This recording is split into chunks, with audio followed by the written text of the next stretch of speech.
फिर से की। मतलब ये था कि वह शहर जाकर अपनी माँ को खोजे। और तस्वीर में मार्क की माँ ने एक पोशाक पहनी हुई थी, सफेद कोट, पृष्ठभूमि में एक अस्पताल है, स्पष्ट रूप से एक डॉक्टर है। हालांकि इस समय पिता जल्द ही बदलने वाले थे, केवल चिल्लाकर मार्क से कह सकते थे कि वह जल्दी से खुद से दूर हो जाए। तब तक मार्क को समझ में आया कि पिता हमेशा उससे बहुत प्यार करते थे, वह कभी भी कोई बुरा इंसान नहीं थे। लेकिन अब पछताने के लिए बहुत देर हो चुकी थी। मार्क केवल आंसू भरी आंखों से छोड़ने का विकल्प चुन सकता था। वो असमंजस में पड़े मिक को पकड़कर बस चला। कुछ ही कम ज्यादा की गोली चलने की आवाज सुनाई दी। मार जाता है। पिता इस दुनिया को छोड़ चुके हैं और अब उसे जो करना है वह है शिगु जाकर अपनी माँ को खोजना। दोनों बच्चे इसी तरह पहाड़ों और नदियों को पार करते हुए, रास्ते में हंसी मजाक करते हुए आखिरकार जंगल से बाहर निकल आए।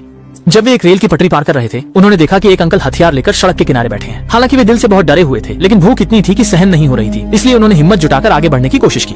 सौभाग्य से अंकल बुरे इंसान नहीं थे। उन्होंने न केवल उनके लिए खाना तैयार किया, ये जानते कि दोनों उन्हें एक जगह ले जाना है जिसे शिगु कहा जाता है, और उन्हें एक दूरी तक छोड़ने की तैयारी भी की। लेकिन अफसोस कि वह खुद नहीं जा सकता, क्योंकि उसके पीछे के कमरे में उसके 2 बच्चे बंद हैं। वे भले ही अब जॉम्बी बन चुके हैं, लेकिन वह उन्हें छोड़ने का दिल नहीं कर सकता, इसलिए उन्हें कमरे में बंद कर दिया है। 2 सामान्य बच्चे अपने आप में दिखाई दिए। सामने